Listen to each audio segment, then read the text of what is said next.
എല്ലാവർക്കും സ്വാഗതം. നമ്മൾ മഴക്കാലത്തെ കൃഷി ചെയ്യാൻ കേട്ടോ. വെണ്ട, പയറ്, മുളക് ഒക്കെ കൃഷി ചെയ്യുന്നുണ്ട്. കാണാൻ പറ്റുമോ?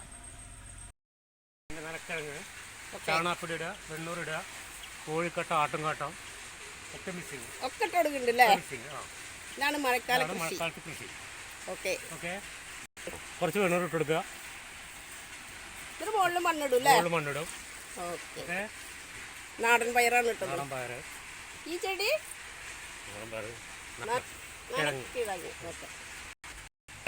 ചീനമുളകല്ലേ? ഓക്കെ, ചീനമുളക് അടിവളം ഇട്ട് കൊടുക്കുക. അടിവളം ഇടുക, അതിന് നീല മണ്ണിടുക, ആട്ടുംകാട്ടം, ചാണാപ്പൊടി, വെണ്ണൂറ് ഒക്കെ മിക്സിങ്.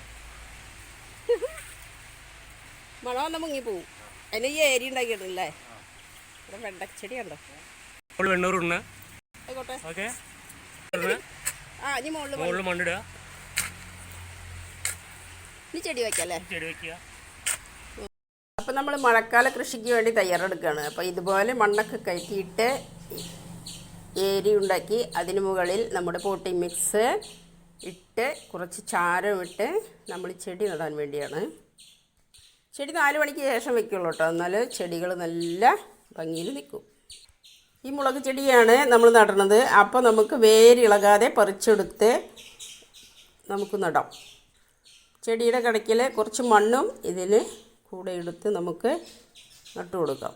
ഇനി നമുക്ക് ചെറിയൊരു കുഴി ഉണ്ടാക്കി അതിൽ നമ്മുടെ മുളക് ചെടി നമുക്ക് വെച്ച് കൊടുക്കാം.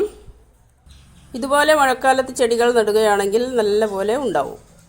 KKPP ആണ് ഉണ്ടാവട്ടെ. കിട്ടി, പോയാൽ പോയി. ഓക്കെ, അപ്പം മുളക് നട്ട് കഴിഞ്ഞു. ഇനി നമ്മുടെ വെണ്ടച്ചെടികളുണ്ടോ? അപ്പോൾ ഇതുപോലെ നമ്മൾ ചെടി നടുകയാണെങ്കിൽ മഴക്കാലത്തും നമുക്ക് നല്ല പച്ചക്കറികൾ നമ്മുടെ വീട്ടിൽ നിന്ന് തന്നെ പൊട്ടിച്ചെടുക്കാം. അപ്പോൾ എല്ലാവരും ഇതുപോലെ ഒന്ന് ട്രൈ ചെയ്ത് നോക്കുക. Okay bye.